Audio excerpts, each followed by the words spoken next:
شهید نامره وکو شاخ وکو بافر وکو درخت وکو بهار و گلباخ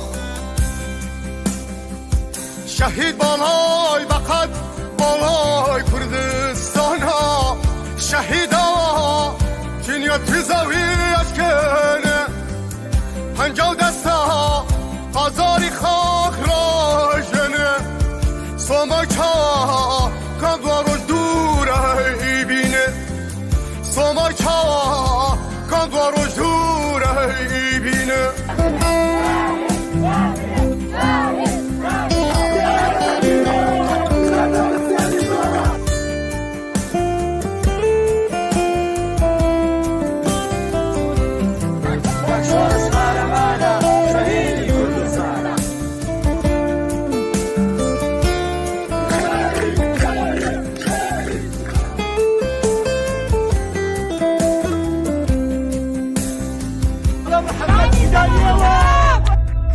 شهید بالای بقد بالای کردستانا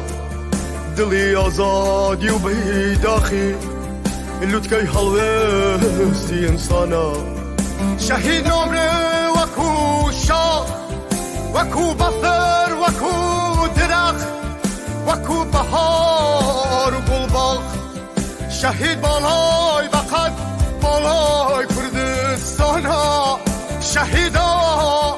دنیا تزاوی اشکنه پنجاه دستا هزاری خاک را جنه سوماچا کندواروش دوره بینه سوماچا کندواروش دوره بینه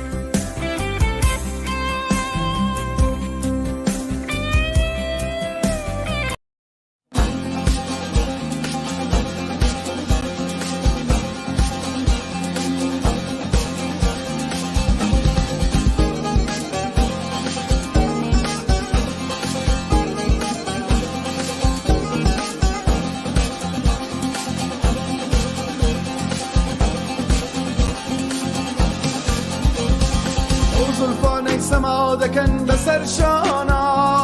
آوازكن أخيجن بسر الليوي بابارانا وظلفان السما دكن بسر شانا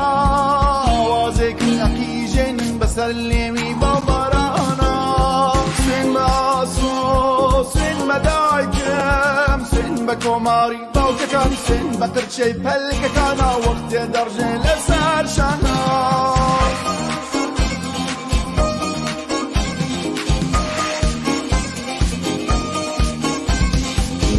مزروي كولا مكان شاوروان شقا مكان بوجن جيان بوازادي بدوارو جيكر لشادي بوجن جيان بوازادي بدوارو جيكر لشادي بوهي وكان واتكان بوزان ياري خباتكان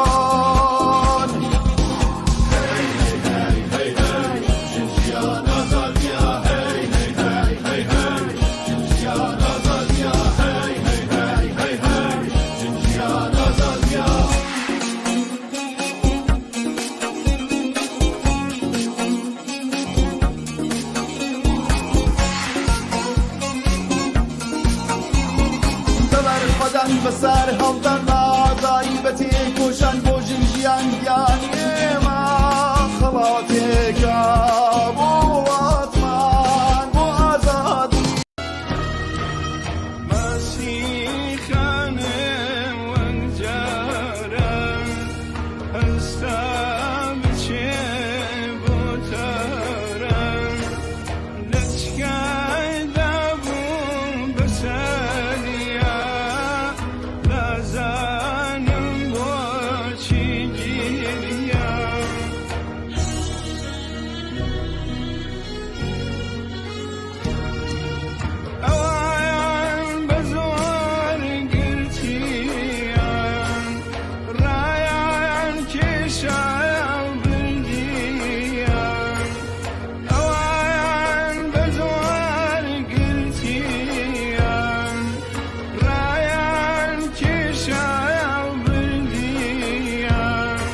ڕێزای پێشەنگی لە ڕووناکی ناترسی و بێباکی ژەنجیان ئازادی ژەنجیان ئازادی ئیرادەیە فەلسەفەکەی پڕ لە هێزە ئەندێشەکەی ژەنجیان ئازادی ژەنجیان ئازادی ئاسۆیەکی ڕوونە بۆ وڵاتم ڕۆژ بە ڕۆژەی کەین بەر بڵاوتر ژەنجیان ئازادی ژەنجیان ئازادی ژەنجیان ئازادی ژەنجیان ئازادی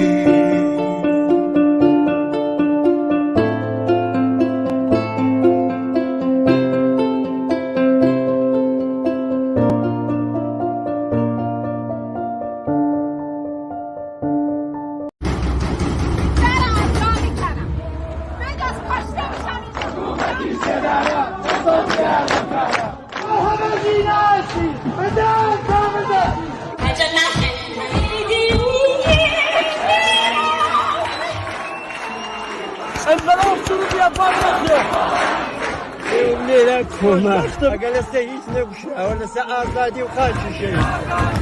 خاطر جوانامون بعد 80 سال این دینی که میخواد مردم رو بکشه نمیسن اجاب از سرون برمیدارن کردستان کردستان کوهستانی فاشیستان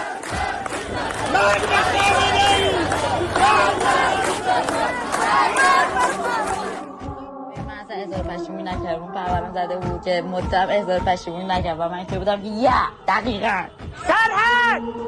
بیان bizim kızdı sen canım kızın بیان bizim uşaktı sen canım uşağın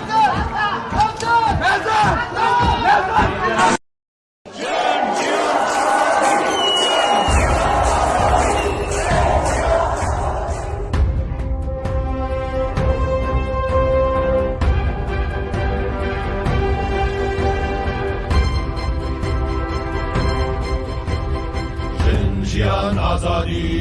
ژیان ئازادی ژیان ئازادی ئازادی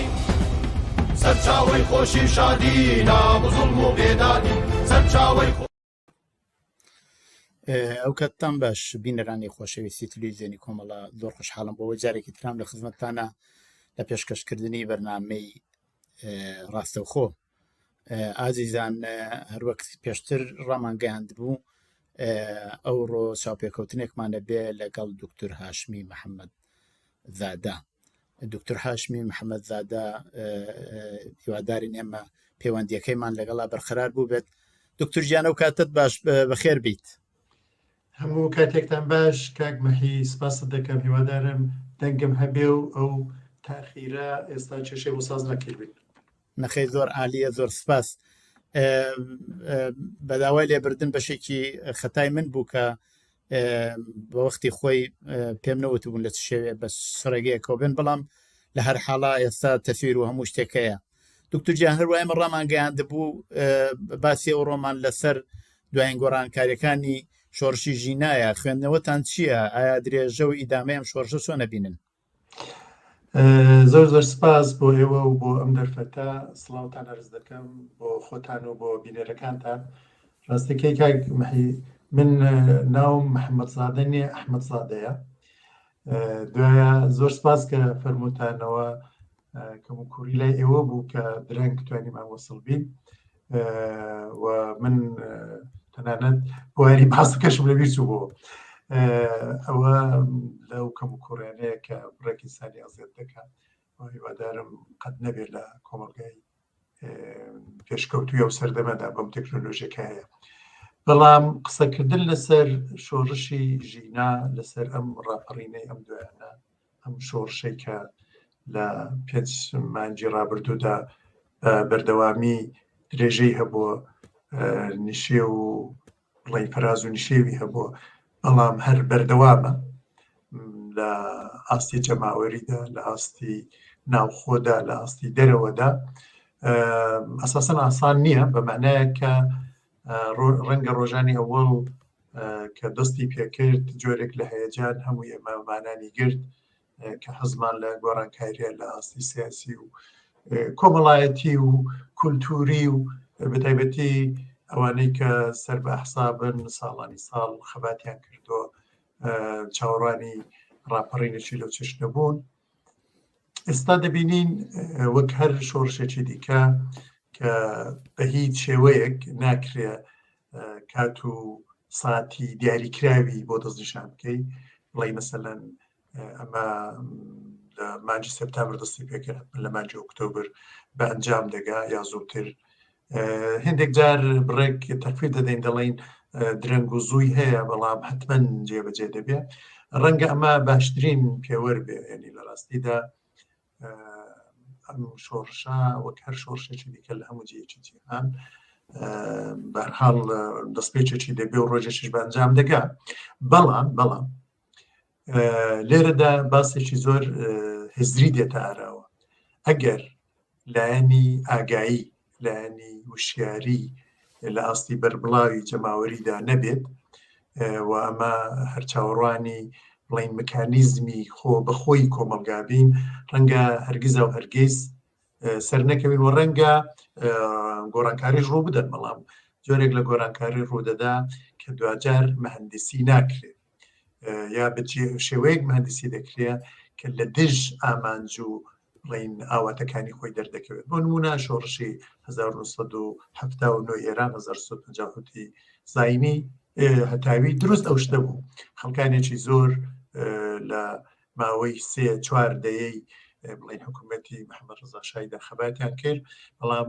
لە یەک ساڵی دوایی بڵین کە بە شۆڕش منجەر بوو هێزێکی دیکە هاتە سەرکار، هێزێک کە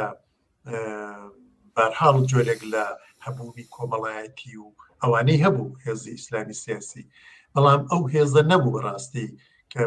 بۆ نمونەگە بەراوردی بکەی لەگەڵ هێزە نەتەوەیەکانی ئەو دەمی کۆمەڵگای ئێران، بە تایبەتی لەگەڵ هێزە چەپەکان و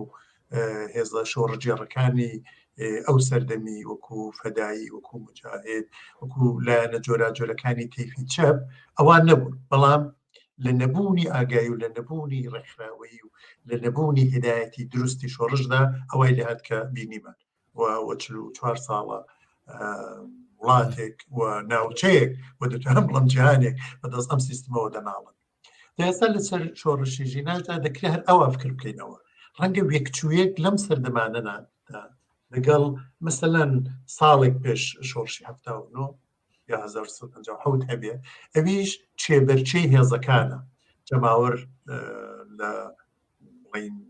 گۆڕەپانی خەبات و شۆڕشدا هەن، هێزە سیاسیەکان بە بەربڵاوی بە تایبەتی لە دەرەوەی وڵاتدا هەن و دام و دەستگای میدیایی، دام و دەستگای ناوچەیی، دام و دەستگای جیهانی بە هیچ شتێک بەبێ هیچ شتێک ئالتەرناتیوی خۆیان پێیان خۆشە هەیان بێ ئەوەی کە هەر لە نەکاوڕا مەسەلەن سەڵتەنەت خوازان بەشروتە خوازان زۆر بە ڕووداریەوە دێن ئەرزی ئەندام دەکەن. نیشانە لەوەیە کە هێزێک ئەگەر هەموو پێداویستەکانیشی لەبێ بۆی ئامادە دەکەن، بۆی جێبەجێ دەکەن، کە دوجار شۆڕشەکان پرسی هێزن، هێزی جەماوەر لەگەڵ ڕێکخەرەکانی، لەگەڵ شۆڕژگەڕەکانی، لەگەڵ کۆمەلگای مەدەنیەکەی لەلایەن و هێزی دژە شۆڕش و حاکمیت و ئەم لە ناو ئۆپۆزیسیۆنەکەشدا هەر ئەو چێبەرچەیە هەیە. ئۆپۆزیسیۆنێکی بەربڵاوی بڵین لە ڕاستی ڕازڕە هەتا چەپی چەپ و تا ناوەند ئەمادی بەرنامە ڕێژیە، هەوڵدانە، پرۆگرامدانانە و ئەزمون وەرگرتنە لە خودی کۆمەلگای ئێران، کۆمەلگای کوردستان بۆ نمونە کەمە ئێستا بۆ زمانە قسە دەکەین و لەسەر لایەنەکانی ئەم شۆڕشە لە کۆمەلگای کوردیشدا دەدوێین واوە لە ئاستی نەوچەییدا، لە ئاستی مێژوویدا. ئەوەی کە من ئاستی پێ دەکەم ئەوەیە کە هێزە دەروەستەکانی بڵین ئەم شۆڕشە لە زۆر لایەنەوە تووشی جۆرێک لە لاوازی هاتوون، تووشی جۆرێک لە نەخوێندنەوەی بڵێ پێویست هاتوون یا لە خوێندنەوەی هەڵە هاتوون و هەر لەبەرەوەشە لە دوورەوە دەستێک بەو ئاگرەدا گەرگەرم بکەنەوە لە داوای لێبردن هەروە بۆ خۆتان ئاماژەتان پێکرد چ لە ڕاستی ڕاست و چ لە چەپ و چ لە ناوەند و هەموو هێزەکان بە تایبەت لە دەرەوەی وڵات کوردستانی لێ بە دەربێ کە بخۆی لەو ماوەی 44 ساڵەدا ئەزمموی خۆی تاقی کردوێتەوە لە هەوڵدان شانسی کامێک لەم هێزانە ئێستا زۆر زیاترە لەوەی کە بتوانن لە داهاتووی ئەم شۆڕشەدا دەوریان ببێت. ڕاستیەکەی ئەوەیە دەستنیشانکردنی بڵین هێزێک بە دیاریکراوی مەسەڵەن ئێستا بڵین ڕێکخراوی مجاهیدینی گەلی ئێران یا مەشروتە خوازان یا ملی مەسحەبیەکان یا چەپەکان هەمووی ئەوانە دەکرێت بخرێنە ژێر نەشتەرگەرێکی زۆر وردی لێکدانەوە. بۆ نمونە مەسەڵەن ئەمە لە هێزە چەپەکان دەست پێ بکەین لێر و لەوێ ئێتلاف و چەند ڕێکخراو لەگەڵێک و ئەوانە ئەگەرە تۆ لە سۆسیال میدیا و ئینتەرنێت و ئەوانە بگەڕێی دەتوانی بدۆزیەوە. بەڵام ئایا لە ئاستی جەماوەریدا ئەو ئالتەرناتیڤەن کە جەماوەری ڕاپەڕی و دڵیان پێخۆش بێ و پەیوەندی ڕاست و خۆیان لەگەڵ هەبوو بێ؟ وەڵامەکە بە باوەڕی من نایە. مجاهدین کە هێزێکن بە زۆر پێوەر ڕەنگە ڕادیکاڵترین هێزی دژە ئەو حکوومەتە بن لە 40 ساڵی ڕابردوودا بەدەر لەوەی کەمە باوەڕمان و لێکدانەوەمان لەسەر هەیکەل و پەیکەر و ڕابردوو و ئایدۆلۆژیە و ڕێکخراوەیەکی بێ ڕێکخراوەیەک بوونە کە بە زۆر پێوە دەکرێ مرۆ نیشانی بدا کە جمهوری ئیسلامی چەندە لیان تۆقیوە چەندە لیان ترساوە. ئەوانیش لە ڕێکخستنی خۆیاندا و لە ڕێتوریکی خۆیاندا جۆرێک لە بڵین هەبوونیان لە مەیدانەکەدا هەیە ئامادەبوونیان لە مەیدانەکەدا هەیە کە تۆ وە دەزانی سبەی نێوانە شۆڕشەکەی بە ئەنجام دەگەێنن بەڵام لە کردەوەدا و جوورە نیە یعنی دەبی خەلەلێکە بێت. هێزە بڵین سەڵتەنە تەڵەبەکان کە ئێستا لە بڵین سیمای ڕەزا پەهلەویدا خۆی نیشان دەدا ئەمە لە بواری لە کۆڵینەوەدا زۆر زۆر گرنگە لەباری کۆمەڵناسی ئەم هێزەدا لەباری دەروونناسی لەباری ڕابردوویدا و لەباری هەتا کەسایەتی خودی بڵین ڕەزا پەهلەویدا کە ماوەیەک جۆرێک لە ئیسلاح تەڵەبی تێدا هەبوو ماوەیەک جۆرێک لە دوورە پەرێزی تێدا هەبوو ماوەیەک جۆرێک لە هەتا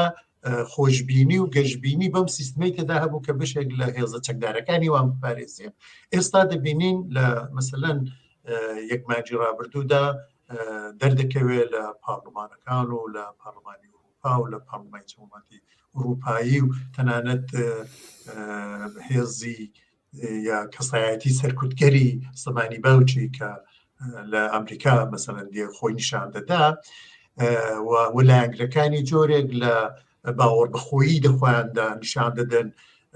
تەنانەت شەرت و مەرز دادێنێن بۆ هێزە شۆڕەجێڕەکان. ئەمە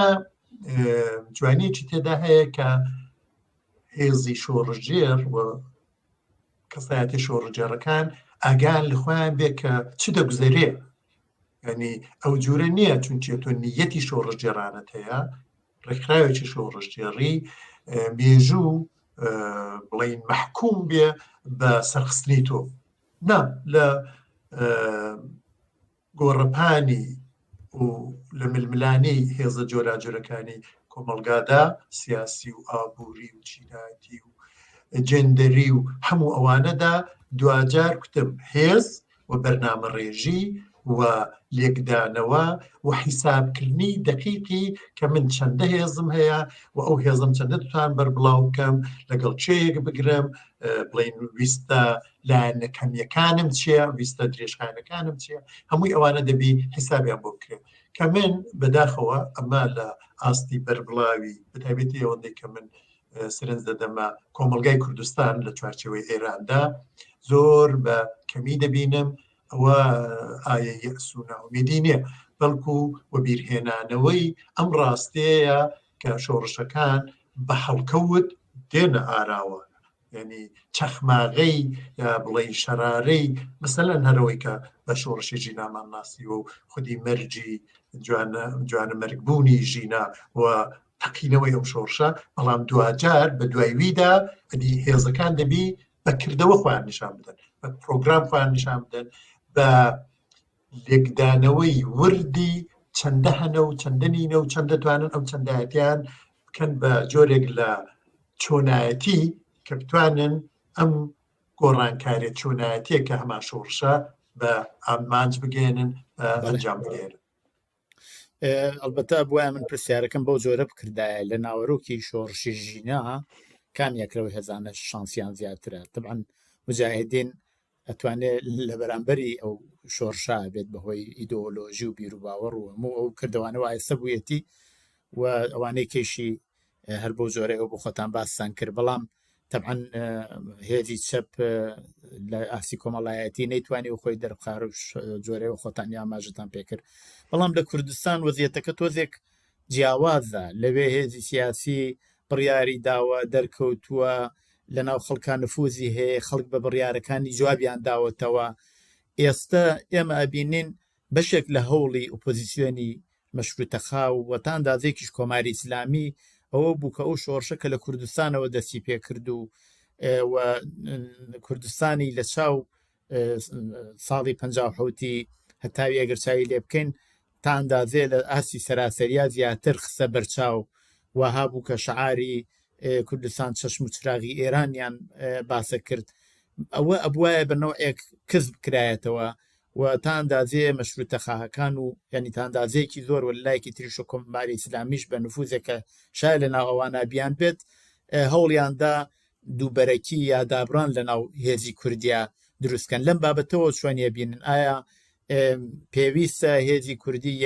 یەکگرتوو بێ یا بە چ شێوەیە خۆی دەربخات کە بتوانێت زیاتر ئەو فەلسەفەی وجودی شۆڕشی ژینا زیاتر نیشان بدات لە پەیوەندی لەگەڵ کوردستاندا ئەگەر پاسەکەی بڵین خڕکەینەوە و کۆیکەینەوە لە سەر کوردستان ڕەنگە پتر ئامانجی ئەم بەرنامەیە بپێچین ئەویش ئەوەیە کە وەک بۆ خۆتان فەرمووتان لە کوردستاندا هەر لە سوزانم ڕۆژانی یەکەمی دوای شۆڕشەوە جموجۆڵێکی بەربڵاوی جەماوەری هەبووە کە دژایەتی لەگەڵ ماهیەت و بوون و ئایدۆلۆژیا و هەموو دەرکەوتەکانی کۆماری ئیسلامی بۆ دەوەیدا هیچ شتێک نیە و هەرەوەی کە چەند ساڵی خایان کە کۆماری ئیسلامی بە بردمان و تۆپ و تانک و لەشکێشێشی بەربڵاو و شەڕی سێمانگە و دوای دیسان وەرەوە و شاران و گوندان بۆمباران بکە و تقریبەن 3-4 ساڵێک بەڕاستی ئەم بەرخۆدان و ئەم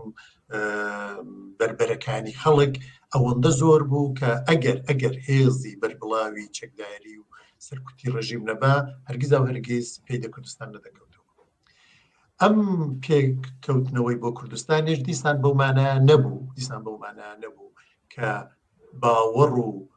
دڵی خەڵکی بەدەستێناوە بەڵکو هەر بە هێزی سەرکوت و بە هێزی بڵین داپلۆسین و بەکڕین و بە چوزانم جۆرێک لەلایەن قساسکردن و زیندان و شکنجە و هەرگیز لەم ساڵانەدا زیندان و ئێدام لە کۆمەڵگای کوردی نەبڕاوە هەبوو بەڵام دینامیزمی بربەرەکانی ئەم کۆمەڵگای کە چواردەیە لەژێر دەسەڵاتێکی ئەو جۆرەدا بوو من هەرگیز ناتوانم باوەڕ بەوە بێنم کە لایەنە سیاسیەکان دەستیاندا ئەم بڵین بربەرەکانی و ئەم هیدایەتی ئەم شۆڕشەدا نەبوو هەیان بۆ کەم تا زۆر بەڵام ڕاستەکەی ئەوەیە ئەم شۆڕشی ژینا ئەم ڕاپەڕینەی ئەم جارە لە درێژەی کارکردی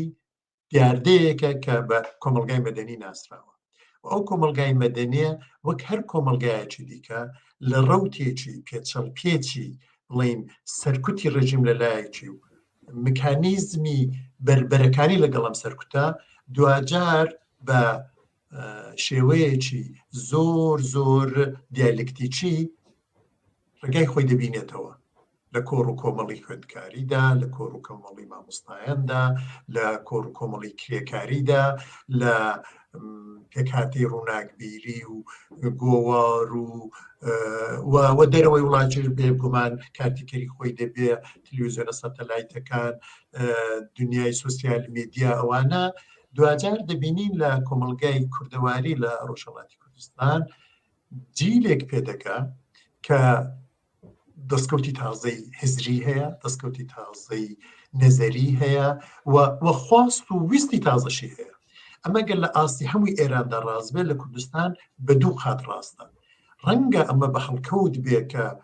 ژینا چۆ تاران و لە تاران هاتەوە ئەو بەڵای بەسەر هات و هات لە سەقز لە ڕێو ڕسمی ناشنەکەیدا ئەم کوتم گڕا بڵاو بۆ بە سەرتاسەری کوردستان و بە ئێراندا بەڵام بە هیچ شێوەیەک دوور لە تایبەتمەندەکانی کۆمەلگای کوردی نییە کۆمەلگایەک کە خەباتکارانی زۆری دەڕێزی پێشمەرگە و لایەنە جۆرە جۆرەکاندا گیانیان بەخت کردووە کۆمەلگایەک کە لە ڕێفراندۆمی جمهوری ئیسلامیدا بەشداری نەکردووە کۆمەلگایەک کە ویستوێتێ سەرەڕای هەموو کەم و کوڕەکانی کۆمەلگایی خۆی و فەرهەنگی خۆی زمانەکەی بپارێزێ بەو زمانە بەئاخەوێ بەو زمانە گۆوار بڵاو بکاتەوە بەو زمانە داکۆچی لە هەبوونی خۆی بکە جۆرێک لە ڕوتی ناسنامەخوازی پشۆپێنێ و بڵێکە چێە بڵێکە دەگەڵە و ناسنامەی کە بەسەریدا دەستەپێنن هیچ ئاشتێک ناکە بەڵکو بۆ خۆی لە هەناوی خۆیدا ناسنامەیەکی دموکراتیک و نەتەوەی هەیە هەموویانە دەستیان هەیە ئەم کۆمەلگای مەدەنیە ئەگە تۆ لەوێدانی لێرە چاو لە ئەحزابی کوردی دەکەین لە هەمویان بێ هیچ بڵین تاسوبێک کە مەسا ئێستا بڵین لە تەلەڤیزیۆنی کۆمەڵە قسە دەکەین دنیا لە ڕوانگەی مەسەلەن کۆمەڵە ئەم لایانی کۆمەڵەوە ببینین نە من بۆ خۆم بەلانیکەم وەکو کەسێک لە دەرەوە چاو لێ دەکا ناتوانم بیر لەوە بکەمەوە کە ڕێکخراوە سیاسی کوردیەکان دنیای کەم و کوڕیانە بوو لێک جودابوونەوەکانیان ئینشابەکانیان دوورکەوتنەوەیان لە بڵین گۆڕەپانی سەرەکی خەبات کە جەرگەی جەماوەریە لە سنە و مەهابات و سەقز و کامیاران و کرمەشانە قەتیسمانەوەیان لە باشووری کوردستان بە شێوەیەک لە شێوەکان لە دەرەوەی وڵاتەوانە هەموو کارتێکەری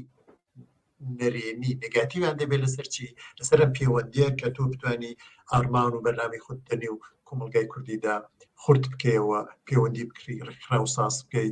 و خەباتکە کراوە گیان بەختکردن وەکو ئەمرێکی ساڵانە و ماگانە هەمیشە هەبووە بەو مانایە نییە کە ئەمە ئەم لایەنە سیاسیانن کەم بزوتنەوە دەجوڵێنەوە شتێککە بەسەر جمهوری ئیسلامی دەویست ڕاستادەی بکە بڵین بردمانی ناوەندەکانی هێزە سیاسی کوردیەکان لە باشووری کوردستان بکە چەند جاریش کردی ئەوانە بێڕۆڵ نەبوونە بەڵام کوتم کۆمەلگا بۆ خۆی میکانیزمێکی هەیە ئەم ئەو حیزبانەش نەبانەوەن هەر هەیە بوو ئێستا کەەوە حیزبانە هەن زۆر پۆزیتیوە یعنی تۆ خەڵکانێک هەن پرۆفشناڵ دایان هەوێ جۆرێک لە ئاگایی لەگەڵ ئەم بزوتنەوەیە تێکەڵاو بکەن و بزوتنەوەیە هیدایەت بکەن بەڵام دێرەدایە کە ئەزمون و بڵین ئەوەی کە لە ڕابردۆ ڕوویداوە دەتوانێت بە یارمەتیمان بێ ئایا لایەنێک بەتەنیا دەتوانێت وەڵامەکەی 100% نایە کەواتە دەبێت جۆرێک لە کوالیسیۆن جۆرێک لە هاوکاری جۆرێک لە هاوپەیوەندی هەبێ لەو ڕوانگەیەشەوە بەداخەوە هەتا ئێستا سەرڕای چەند هەوڵی تاکوتەرا لێرو لەوێ ئێمە ئەم بەربڵاوی و ئەم کراوەیەمان لە لایەنە کوردیەکان وەکو سیاسی ڕێکخراوی سیاسی و تەنانەت کەسایەتی سیاسیەکانی کوردیش لە دەرەوەی وڵات بە تایبەتی نەبینیوە کە پەیوەندیەکی بەربڵاوی بەرەیی وەکو بەرا وەکو ڕێکخراوەیەک هەبێ کە بتوانێ بە مەسافی ئەم کارە گەورەیە بڕوانکە ڕێبەرایەتی شۆڕشی جەماوەری بەڵێ هەروە بە خۆشتان ئاماژەتان پێکرد هێز و چین و توێژی جۆراجۆر لە شۆڕشەدا دەخاڵەتیان هەیە و دەوریان هەیە لاینی ئاکادمیک لەو دەورەدا ئەیتوانی زۆر زیاتر لە جاران ئەگەر بە نەسبەتی و هەموو ئەو ئاخێزەکانی پێشتر وەیە هەتا ساڵی 57 هەتاوی شاوی لێ بکەین ئەیتوانی زۆر دەوری ببێت ئێستا بەهۆی دەست پەیداکردن بە ئینترنێت و ڕای جەماوەری و هەموو ئەوانەی وا ئێستا ئێمە ئەیبینین تمشاکەین کە هێزی ئەو لایەنی ئاکادمیکە ئەوەندە تاسیرێکی ئەو تۆی نییە. ئایا ئەوان چی؟ ئەوانش ئایا لە یەک پسراون ناتوانن ئەوان لانی کەم بێنە پای ئەوەی کە لانی کەمی داخوازیەکانی خەڵکی کوردستان وەها تەنزیم بکەن وەها ڕێکی بخەن کە هێزە سیاسەکان بەیەکەوە بتوانن تەوافقێکی گشتیان ببێ ئەوەی وا بە خۆتان وەکو کزی ئەو شۆڕشەی کوردستان ناوتان لێبرد کە ئەو لایەنی کوردیە ئەگەریش ئەوێ لە دانووساندنێک لە دانیشتنێ یا لە ئێتلافێکا لە دەرەوەی خۆی دانیشێ شتەیەکی بەدەستەوە بێ بۆ یەکگرتوویەکەی بۆ ئەوەی یەکپارچە ظاهر بێ و هەروەها پێشتریش باسم کرد شۆڕشی ژینا بۆ زۆرەی وە لە بیدایەتەوە دەستی پێکرد هەر بۆ شێوە ڕای بگرێت و ئیدامی پێ بدات لایەنی ئاکادمیکی مەبەستە. ئەوەی کە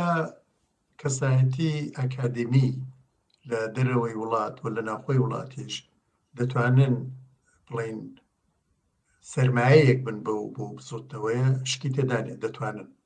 بەڵام لە شۆڕشاندا کەسایەتی ئاکادمیک و ئەکادمیسیان دەتوانن تەنیا یارمەتی دەربن، یعنی لێ کۆڵینەوە بکەن چوزانم بە چوارچەوەی لاین زۆر بەربڵاوە دێتەوە بەسەر ئەکادمیسێنی فیزیکدانت هەبێ و نازانم دەروون ناست هەبێ و کۆمەڵ ناست هەبێ و سیاست زان و فەرهەنگ ناس و ئەوانە هەبێ ئەوانە زۆر بەربڵاون و یەک نین، ئەوانیش وەکو هەر توێژێکی دیکەی کۆمەڵایەتی ڕوانگە و بۆچوونی جیاوازیان هەیە. یعنی ئەکادمیسیان دەتوانێت مەسەلەن مەشروطە خواز بێت، دەتوانێت هێزە چینەتەوەیی بێ، دەتوانێت هێزێکی سیرفەن و سیرفەن چینایەتی بێ، بەڵام ئەوەندەیە من بۆ خۆم بڵین دەیشۆپێنم چەند یا چەندان ئەکادمی کورد بەو شتەوە ماندوون ڕاوبۆچوونی خۆیان هەیە لەسەر بەخۆی خوازەوە بگرە هەتاکو ئەوانەی کە پەیوەندیان لەگەڵ ڕێکراوە جۆرەکانی کوردی هەیە. بەس دوجار ئەوەی کە لە ناو خۆش داوای بڵام کە هێزە خوێندکاریەکان لە دوو دەیەی ڕابردوودا بە تایبەتی دوای دەورانی ئەوەی کە بە ڕفۆرمیزم و ئیسلاح لە ئێران ناسرا بوو ڕۆڵێکی یەکجار بەرچاویان هەبووە دەبوژاندنەوەی کولتوری کوردیدا بە گۆوارەکانیان ئەدەیان گۆواری کوردی و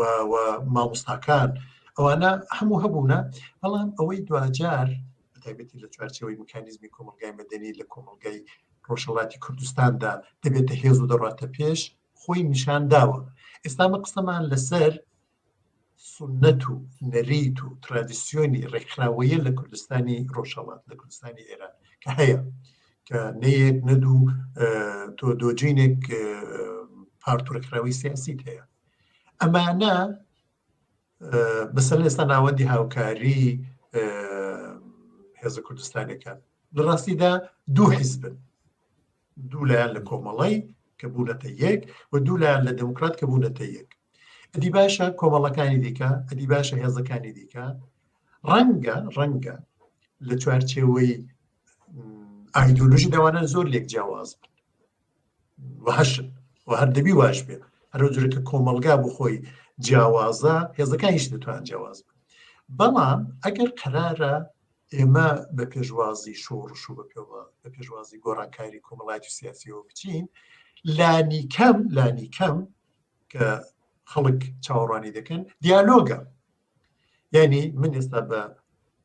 تێگەیشتن و خوێندنەوەیەکی جیاواز لە کۆمەلگای کوردی و لە ویستەکانی کۆمەلگا و پێداویستەکانی گۆڕانکاری و ئەوانە و جەنابیشت بە ڕوانگەیەکی دیکە خۆ دەتوانین دیالۆگمان هەبێ. ئەگەر تەواوی ئەو هێزە بڵین ئامادانەی کۆمەلگای کوردی توانی بەیان لەو ماوەیدا خۆیان ئەوا دەربخەن کە لایەنگری دیالۆگن و بەیەکە و دیالۆگ دەکەن، ئێمە قۆناغێک لە پێشتر بوون. جا ئێستا کە ئەوە نەبووە، هەندێک هەوڵ دراوە هێشتا بە سەمەر نەگەیشتووە بە ئەنجام نەگەیشتووە، بەو مانایە نییە کە دەبی بە ناهومێدی و بە ڕەشبینی ماڵاوایی بکەین لەگەڵ خەبات و تێکۆشانمان، بەڵکو هەر لەسەر ئەو ڕێچکەیە هەر ئەوەی کە حەقیقەت و ڕاستی و بڵین هێز لە ڕۆژهەڵاتی کوردستان دەگرەوی بڵێن هیچ پارتێکدانێ دەینحساری هیچ لایەنێک بە تەنیایی دانێ بەڵکو هێزێکی بەربڵاوی کۆمەڵایەتی نوێنەرایەتی خۆی لە ڕێکخراوە جیاوازەکاندا دەبینێتەوە ئەم ڕێکخراوە جیاوازانە شەرتی بڵێن سیڤیلایزیشن ژیار فەرهەنگ تەمەدونیان ئەوەیە کە بەیەکەوە گفتوگۆ بکەن نەک ئەوەی کە بۆ نمونە گەمە پارتێکمان هەبێ سەر بەخۆی خواز بێ پارتێکمان هەبێ دموکراسی خواز بێ پارتێکمان هەبێ فێدراڵی خواز بێ ئەوانە هەموو هەن نەک بۆەوەی کە بێت بڵێن کاکە من دەگەڵ سەر بەخۆی خواستۆ دەتوان بگەڵ فێدراڵی خواستۆ دەتوان من کە فقط دموکراسی خوازم ئەمن کە فقط ڕفۆرمیستم تەنیا یەکشت دەتوانم بە دیالۆگەکانیان لەسەر مکانیزمی لانی کەمی ویستەکان یەکیان بەبێ هیچ جێک دموکراسی دوو هەمیان ئازادیە و سێ هەمیان ئەوەی کە جۆرێک لە عەداڵەت و یەکسانی خوازی کۆمەڵایەتی من پێم وانێ ڕاستیش هەتا لە دنیای غەربیشدا ئێستا بیە ئەو لایەنی هاربوونی چینایەتی خۆی نیشان بدا کە بڵام من لە کۆمەلگایەکدا دەبێت بژیم کە بەشی زۆری هەژار و برسی بێەوە بەشێکی کەمی مەسەن هەموو دەستکەوتەکانی ئابووری و سەرچاوەکانی ئابووری لە دەستدا بێ یعنی ئەم سێویستانە و بە تایبەتی لە ئاستی سیاسیدا لەوەش ورتر دەکرێتەوە کە لانی کەمی ویستەکانی زوتنەوەیەک لە ئێستادا چییە و ئەم هەموانە نە لە بڵین حەدی یەکسەری ویستەکاندا بۆ نمونەگەر سەربەخۆیی بێ فێدرالیزم بێ دموکراسی بۆ مانایکەوان دەڵێن کۆنفێدرالیزم بێچی بەڵکو لە دۆزینەوەی ئەم بڵین مکانیزمی گوزارە ئەو جورە ساق بنەوە کە ئەو دەمی هەم پەیوەندیان لەگەڵ کۆمەڵانی خەڵک لەگەڵ جەماوەر پتەوتر دەبێ هەمیش لە ڕەوتی ئەم دیالۆگانەدا ڕێگاکان باشتر بڵین تاوتوێ دەکرێن ڕێگاکان باشتر دەستنیشان دەکرێن باشتر ئێمە لە ئامانجەکانمان نزیک دەبینەوە بڵێ ئێوە بۆ خۆتان ئاماژتان بەوە کرد کە هەندێک کار کراوە هەرچەند زۆر نەچوێتە پێشەوە ئایا بۆ خۆتان لە جریانی ئەو کارانەدا بوون بۆ هەرو دەست بەسەر بۆ جێبەجێکردنی لانی کەمی داخوازیەکانی بە تایبەت خەڵکی کورد کە ئەلبەتە خۆ زۆریش سەخت نییە هەم ئێمە پێشتر تەجروبەی ساڵی 57مان هەیە ئەو کاتە خەڵکی کورد توانی پێکەوە دابنیشن و لەگە دەوڵەتا و ئەو بەیاننامەی 26 مادەی و دوای 26 مادەی ئامادە بکەن وەجیا لەوانیشە کۆڵێک دەستکەوتی جیهانی هەیە کە ئێستا مەسەلەن لە کۆنوانسیۆنی ژنێو بێت لە سازمانی ملل بێت زۆر دەستکەوت هەیە کە ئێستاوانە لە ئاسی نێودەوڵەتی سلمێنراون ئێوە بۆ خۆتان ئایا هەوڵێکتان داوە یا وتانش کارێکراوە پێم خۆش بزانم لە چه ئاسێکا بووە من بۆ خۆم وەکو شەخص هەمیشە هۆگری ئەوە بوومە کە هاوکاری لە نێوان لایەنە جۆرەجۆرەکاندا هەبێ و من چونکی سیاسی ئەکتیو نیم بڵین بۆ دواکەومە پرۆفشناڵە بەڵام لە چارچەوەی دۆست و ڕەفیق و ئەو لایەنە سیاسیانێکی مرۆ دەستی پێ ڕادەگا کۆنفرانس و سمینار و ئەولادا تاوجێی کە توانیمە بە جۆری توانیەکانی خۆم چالاک بوومە و مەسەن هەفتووی ڕابردووە من لە بۆن بووین کۆنفرانسی دوولایانی کوردی دموکرات و کۆمەڵی شۆڕژێر کە بەدەر لە هەموو کەم و کوڕەکانی هەنگاوێکی یەکجار گرنگ بوو بە باوەڕی من لانی کەم هەرەوەی کە توانیان چەند کەس لەوێ دانیشن قسە بکەن دەکرا لەوەش گەورەتر بێ هێندێکی وا هەبوو کە چەند لایەنی دیکەی سیاسی کوردیش بێن لەوێ قسە بکەن بەداخەوە جۆرێک لە ناڕوونی بڵین پەیوەندیەکانەوەی کە من لەوێ بیستم وای کرد کە ئەم هەنگاوە ئەو جاری بڵین وەدینەیە بەڵام ئێستا من هەر لەو چەند ڕۆژەیدا بۆ چەند کۆبوونەوەی دیکە داوت کراوم لە ماوەیەکی نزیکە لە پاریزستان کۆبوونەوە دەبێ هەتا دەمی من هیوادارم چالاکانی سیاسی بە تایبەتی حیزبەکان بۆ خۆیان ئەم مکانیزمە ببینەوە چونکی ئێستا بۆ نمونە لە کۆنفرانسی بۆنێدا ئەمە دوو خەتی بڕێک لێک جودامان دەبینی خەتی کۆمەڵی شۆڕژێر کە لەگەڵ بڵین بەیانی جۆرج تاون و ئەو چەند کەسێکی لەوێ دانیشتن لە مانجی ڕابردوودا جۆرێک لە هاوکاری و هاوخەتی و هاوفکری هەیە جەنابی کاک عەبدوڵڵای مەتەدی قسەی کرد کە قسەی شەرفی لەلایەن حیزبی دموکراتەوە ڕایەکانیان بۆچوونەکانیان لە بۆچوونی یەکەمدا لە بینینی یەکەمدا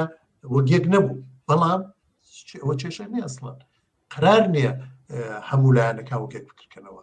قرارەکە ئەوەیە ئەم گفتوگویانە و ئەم تاوتویانە بڕێک جددیتریش بکرێت یعنی چی؟ یعنی لە هەموو شۆڕشەکاندا تۆگە چاو لێ بکەی هەرەوەی ئەزمموی خۆمان لە دوای 1950 هەژمادە و 26 مادە و دەستی نوێنەرایەتی خەڵکی کورد و پێکهاتەکەی و ئەوانەی چ نوێنەرایەتی بکە و چوون و هاتنەوە ئەوانە ئەوەندەی ئەزممون تێدا هەیە کە ئێستا بە گەڕانەوەیەکی بڵین ورد لەسەر بنەمای وی دیسان ویستەکان گەڵاڵە بکرێن دیسان هاوکاریەکان پێیاندا بچێتەوە مرۆ و لە ئاستی بڵین ئێرانیشدا ئەم چەند هێزەی کە هەن بەڕاستی کورد ئەوەندەی توانە و ئەوەندەی هێز و ئەوەندەی ئێعتبار هەیە کە تەنیا وەڵام دەرەوەی ئەم شەرت و مەرجی ئەوانی دیکە نەبێ بۆ خۆش هێندێک شەرت و مەرجی هەبێ چونچی دەوەیدا شک نییە کە کورد بە تەنیایی ناتوانێت کۆماریستانی بۆخێنێت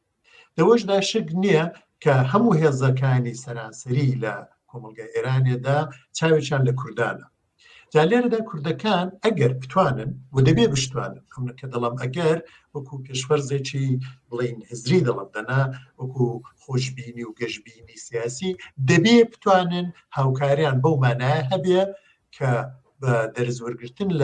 لە کێشەی ڕابردوویان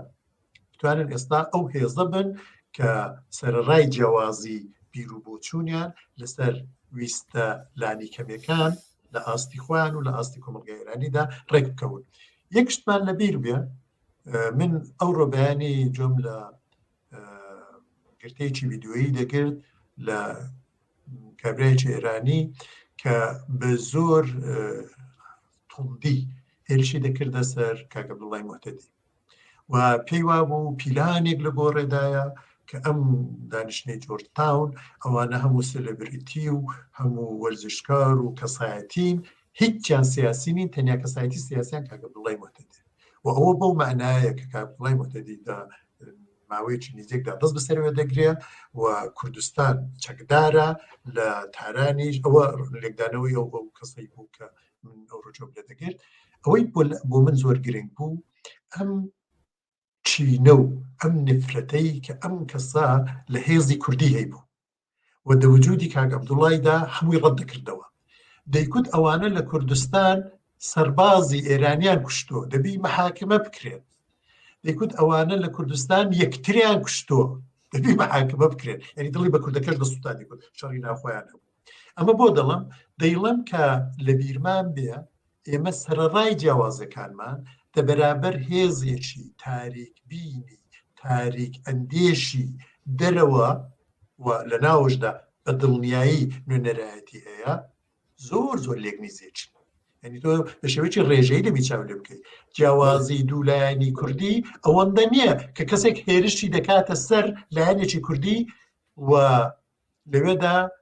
ئێستا کەوان هێرشیان دەکردە سەر بۆ نمونە کاک عەبدوڵڵای مەتەدی کە پەیامی بۆ ناردوون جۆرێک لە هەوڵی هەیە بۆی کە لەگەڵیان جۆرێک لە هاوخوێنی و خوێندنەوەی هاوبەشی هەبێ ئەوە هێرشی دەکەنێ و بە معنای ئەوە نییە کەوان دژمنی کاک عەبدوڵڵای مەتەدی ئەوان دژمنی هەموو ئەو شتن کە لە کوردستان ئازادی خوازیە یعنی بەمانایە کە پێداگری دەکەن لەسەر شرتێکی زۆر سەیر کە ئێران یەک میلەتە و میلیەتی دیکەی لێ نییە و ئێران یەک وڵاتە و تەواوێتی هەرزەکەی بۆ یەک شتە ئەویش ئینحساری دەسەڵات ئیمنا و ئەمنم حەقانیەتی مێژووییم هەیە و تۆ حەقت نییە بەشداری دەسەڵات بی بەڵێ دکتۆر گیان ئەلبەتە ئەوەش پێویستە بڵێن کە هێزی کوردیش کە ئەگەر دەرکەوتووە و تا ئەندازەیەک لەو دانیشتانە ئەو دانیشتنەی بۆن باسی ناکەم بەڵام ئەوانەی پێشتر کە هەوڵیان داوای ئەتلافێ بە وجود بێن یا وەکو نوێنەرێک لێوێ بەشداریان کردووە تا ئەندازەیە لە داخوازیەکانی خەڵکی کورد کۆتا هاتوون بۆ یەکیش ئەو مەیدانەی داوەکە کەسانێکی ئاوا ڕەگەزپەرست یا پاوانخواز ئاوا هێرشی بەو شێوە بکەنە سەر بەڵام یەک مەوزوع لێرە پێم خۆشە بۆ خۆشتان ئشارەیەکی کورتان پێکرد کە لەو مدەتی ئەو 44 ساڵەدا لەباری ئەدەبی و هونەری و ئالە و بابەتانەوە زۆر کوردستان گەشەی سندووە. پێم خۆشە ئێوە کە بۆ خۆتان لە بواری ئەدەبیە زۆر زانان و کارتان کردووە ئەو دەورەی زیاتر لە 5-6 مانگەی کە شۆڕشی ژینا لە ئارادا بووە ڕوتی کاری هونەری و ئەدەبی چۆن نەبینن. ئەمە پرسایش زۆر گرنگە کاک بەحاوە دەکرێت بڕۆ زۆر قسەی لەسەر بکەون بەڕاستی ئەگەر توانایەکی بڵێ فرۆتەنانە و خاکەڕایانم هەبێ هەوڵمداوە لەو بارەیدا خۆم تیار بکەم بخوێنمەوە ڕۆڵی ئەدەبیات و هونەر و هونەری بەرگری و هونەری شۆڕژێڕی و ئەوانە لە شۆڕشەکاندا هەمیشە هەبوو. یعنی تۆ مەسەلەن شۆڕشی ئۆکتۆبر بەبێ مەسەلەن کەسایەتی ماکسیم گورژی دەزەینە داناگونجێت و بۆ کەسانی کە مارکسیستن و حەزیان لە مارکسیزمە ئەم کتێبە مەشهورەکەی ئامانجی ئەدەبیاتی ماکسیم گورجیان لەبیرە کە دیالۆگێکە لە نێوان لێنین و ماکسیم گۆرکیدا و ئەمە لە شۆڕشە بورژوایەکانیشدا هەرە جوورە بووە. یعنی تۆ ئەگەر لە شۆڕشی مەزنی فەڕەنسا مثلا ژان ژاک ڕۆسۆی دەرکەی بیر و بۆچوونەکانی و ئەم کەسانی کە لە ئاستی هونەری و جێڕانەوەدا پێشفەرزی ئەم شۆڕشانان بڵین وێنا دەکرد شتێک نامێنێت. ینی مەسەلەن بەڵگە بۆ تێگەیشتن و بۆ بیرهێنانەوەی شۆڕشی فەڕەنسا زیاتر لە بەڵگە سیاسی و فەلسەفی و لێکدانەوەیەکان مەسەلەن بەلەنگازەکان یا بێنەوایەکانی ڤیکتۆر هوگۆیە. ئیدی تۆ لەوێ لە کەسایەتی ژان واژان و ژاوێر و کۆزێت و ئەوانەدا شۆڕشی فەڕەنسا دەزیندا دەژێتەوە. لەم 6 مانگەشدا ڕۆڵی بڵین هونەری شۆڕژێڕانە، ڕۆڵی ئەدەبی بەرگری، ڕۆڵی ئەدەبی ناسنامەخواست هەبووە. بەڵام ئەوەی کە دەگەڕێتە سەر کۆمەلگای کوردی بەداخەوە لە ئاست خودی ڕاپەڕینە جەماوەرێکە لە کوردستاندا نەبوو. چونکە تۆ گە ڕاپەڕینەکە چاو لێ دەکەی ئەم دایک و بابانەی کە مناڵەکانیان دەنێژن و بەو ورە بەرزەوە دێن قسە دەکەن، تۆ گەرە و جەماوەرە 10,000 کەسێ لە نێو شارەکان و لە دەرەوەی شارەکان دەبینی کە دروشم دەدەن، دەبێ بارتەقای ئەوەش سوزانم ڕنگدانەوەی ئەدەبی هونەری هەبوو بێ. لێرەدا بۆ ئێمەی کورد زۆر زۆر گرنگە. من شێرم بینیوە تەنانەت لەو ئاخراندا کتێبێک چاپ بوو لە دەرەوەی وڵات هەست و سۆزی شاعیرانە و جێڕانەوەی پەخشانیانەی زۆر لە هۆگرانی ئەدەب و ئەوانە تێیدا ڕەنجی داوەتەوە. بەڵام ئەگەر هەر چاوێکی خێرا لەسەر تۆڕە کۆمەڵایەتەکان بکەی، لەسەر ئینترنێت بکەی، لەسەر گۆوار و ڕۆژنامەکان بکەی، ئەگەر بەراوردێک بکەی لە نێوان ڕنگدانەوەی ئەم شۆڕشە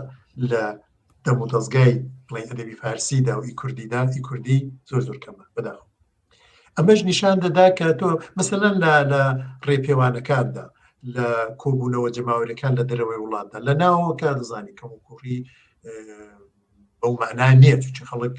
نە ئاڵایان پێ و نە پەڕۆیان پێ و نە وێنایان پێ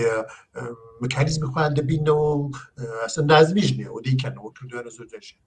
بەڵام لە دەرەوە کە ئاڵا دێن و ئەولادێنن تۆ چەند بڵێ شانۆت لە دەرەوە بینی، شانۆی کوردی کەوەی بە دنیا بناسێنێ زۆر کەم هەبووە، یەک دوودانە بەڵام زۆر کەم. تۆ چەند بڵین وێنەی پۆرترەت بینی لە ژینا مەسەلەن بینیت، بەڵام زۆر کەم. تۆ لە بڵین ڕاپەڕین و ڕێپێوانێ جەماوەریەکانی مەسەلەن ستۆکۆلم و لەندەن و وڵاتەکانی دیکە ئەوروپایی لە مەسەلەن ئەوەی کە لە بێرلێنێکرا، ئەوەی کە لە بێلژیکێکرا کە پتر بڵین ئازادی خوازانی پارسی لە پێش بوون چەند نوێنەری پارلمان لە ئەوروپا و لە سوێدەوانە، تۆ چەندە لە ئاستی کەسایەتی کوردی هونەری و سیاسی و پارلمانتارداوە دوێنی زۆر کەم. هەموو ئەوانە بۆیە دەڵام کە وشیار بینەوە شۆڕش بە بڵین قەزا و قەدەر نییە شۆڕش چۆنی بچێنی چۆنی سەرمایه‌گوزاری لەسەر بکەی چۆنی ئەندوختەکان و پاشەرۆکی خۆت بێنی لە مەیداندانەی لایانی جوانی ناسیەکەی لایانی بڵین پێشکەشکردنەکەی لایانی نیشاندانەکەی هەمووی دەگەڕێتەوە دوارجار دەبێت بەهێز ئەو هێزەی کە لە سبەینەی خۆیدا کە گۆڕانکاری ساز دەبێ دیسان جوانی ناسانە شۆڕژێڕانە بە بەرژەوەندی و بە وردکاری و کاری هزریانە و دامەزراندی ئەو کۆمەڵگایی کە ئامانجەکانی تێدا وەدی بێ هەوڵی بۆ دەدا ئەگەر ئەوانە نەبێ سەرکەوتنیش مەسەڵەن زۆر جێگا هەبوو سەرکەوتن هەبووە بەڵام بە دوایدا مەسەڵەن تۆ لە شاری وەک سلێمانی چەند ڕۆژەوەی پێش نۆیەمین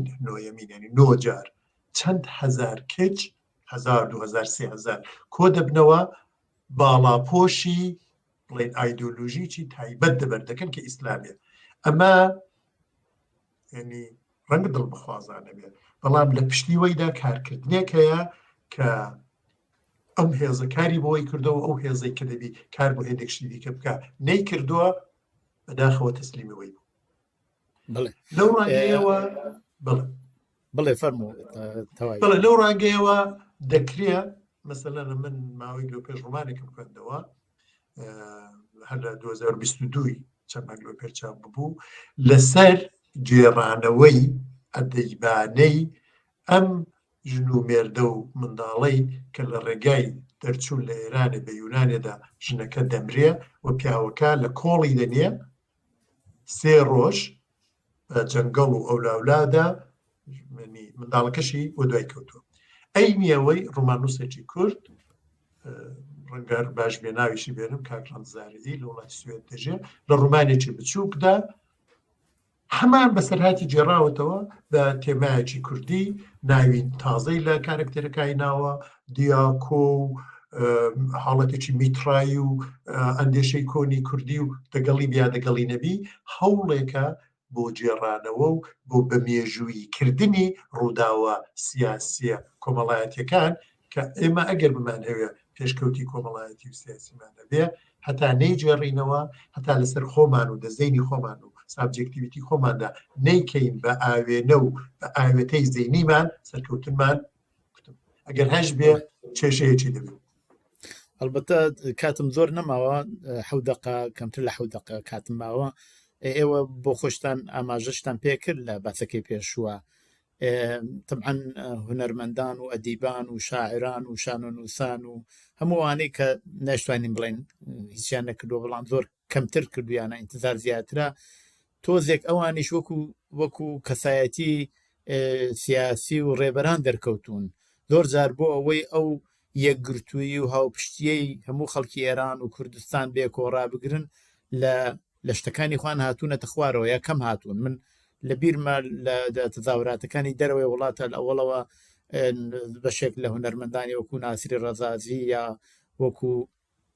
پدرامی شەهلایی کەسانی ئاوا موسیقییان تەنزیم کرد سرودیان ود بەڵام هەوڵیانەوە بووە یەکگرتوویە پیشان بدەن بەڵام لە لایەنی ئەولا زۆر بە پەرچەم و بە شتی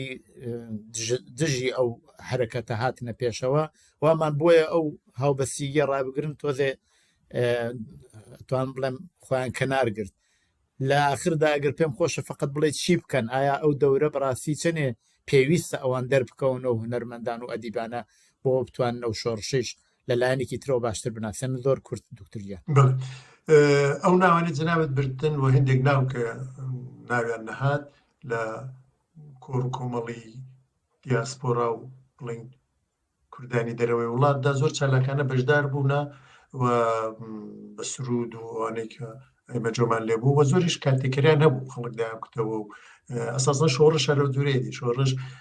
ڕێو ڕسمێکی ڕۆمانتیکە بۆ گۆڕان یعنی خەڵکەکان بە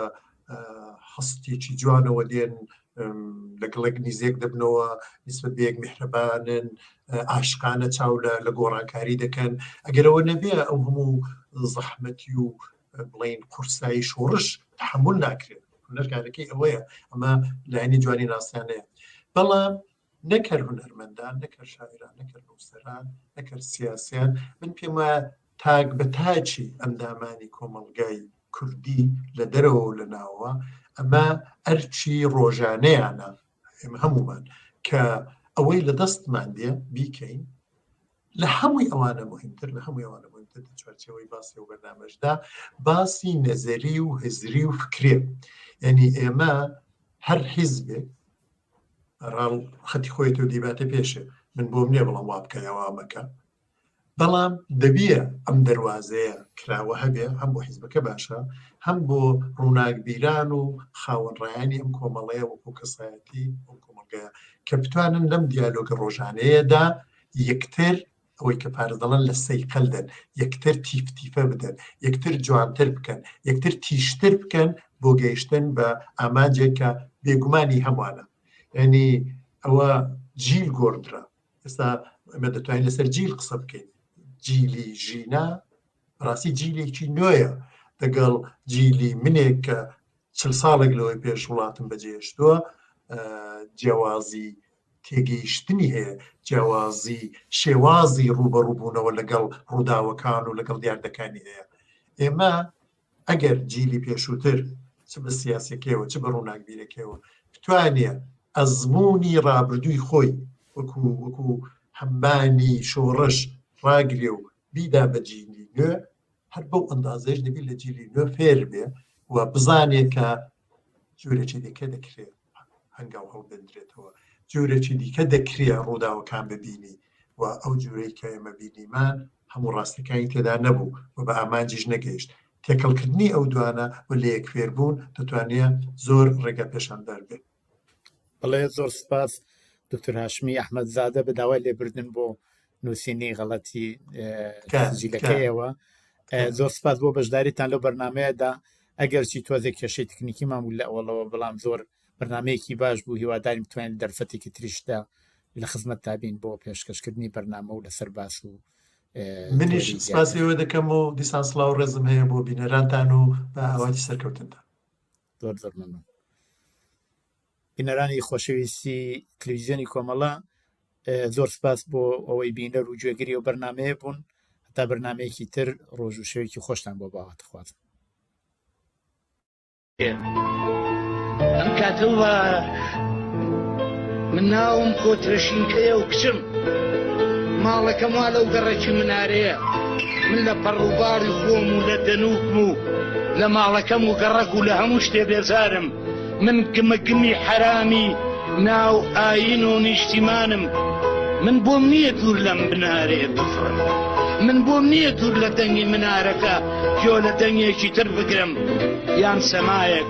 لەگەڵ بەفروبادا بکەم یاخود دەستی کوڕی خەون و خۆزگەم بگرم من ناتوانم قژی خۆم بۆ جادەکان و بۆ مۆسیقا و بۆ کۆترەشین کەنێرەکان هەرگیز دەرخەم من مێینەی ناوبەهاری قەدەغەم و شەو و ڕۆژیش لە ژێر چاودێری دووربینی من هەرەدەم باڵەکانم بۆیان نییە بە دوو پەنجەش تەوقە لەگەڵ باڵە نێرەکانە بکەن من چارە نووسی حرامم وەکو جەستەم کوڕێک